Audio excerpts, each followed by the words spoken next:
பார்த்தீங்கன்னா கலைஞர் நின்று ஜெயித்த தொகுதி. இந்த குளித்தலை தொகுதியில் இது வரைக்கும் வந்து அருந்ததியர் வந்து இது வரைக்கும் நிற்கலை. முதல் தடவையாக நீங்கள் குளித்தலை தொகுதியில் அருந்ததியர் இனத்திலேருந்து வர்றீங்க. ஏற்கனவே உங்கள் மனைவி வந்து இந்த ஊராட்சி மன்ற தலைவராக இருந்திருக்காங்க.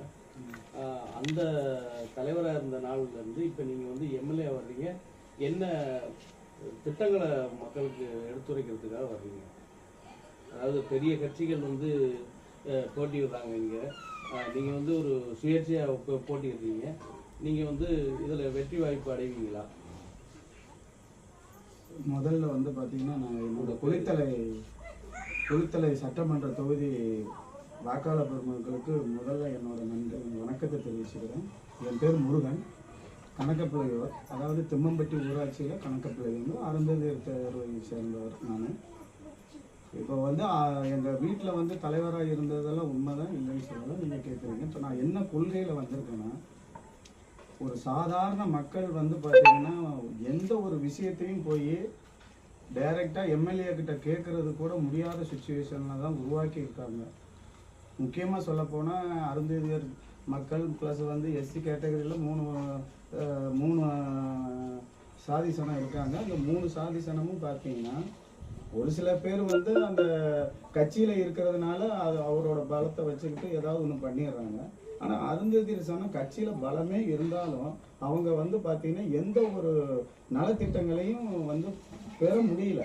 இப்போ இது வந்து பார்த்தீங்கன்னா என்னோட கொள்கை என்னன்னா, எனக்கு வந்து இங்கே குளித்தலை சட்டமன்ற தொகுதிக்கு உட்பட்ட என்னுடைய அருந்ததியர் மக்கள், இன்னொன்று அடுத்தது பார்த்தீங்கன்னா மற்ற ஜாதி சனமும் 2 சனமும் இருக்குது. அதுவும் அவங்களும் எனக்கு ஓட்டு போட்டு எனக்கு ஒரு பங்கீடு, அதாவது எப்படின்னா உங்களுக்கு உதவி செய்கிறதுக்கு பங்கீடு, அதாவது ஓட்டு போட்டு எனக்கு ஒரு மெஜாரிட்டியில் ஜெயிக்க வைக்கலனாலும் பரவாயில்ல, ஆனால் எனக்கு டெபாசிட்டாவது வாங்கி கொடுத்துட்டீங்கன்னா ஒட்டுமொத்த தொகுதிக்கு என்னென்ன தேவைகள் அப்படிங்கிறத நான் கலந்து ஆய்வு பண்ணி உங்களுக்கு அடுத்த நிமிஷமே லெட்டர் பேடை தூக்கிட்டு வந்து நின்று அந்தந்த ஊருக்கு என்னென்ன தேவை அப்படிங்கிறத நான் உங்களுக்கு எல்லா சேவைகளும் நான் நலத்திட்டங்களையும் நான் பெற்று தருவேன் அப்படிங்கிறதுல உறுதிப்பாடாக இருக்கிறேன்.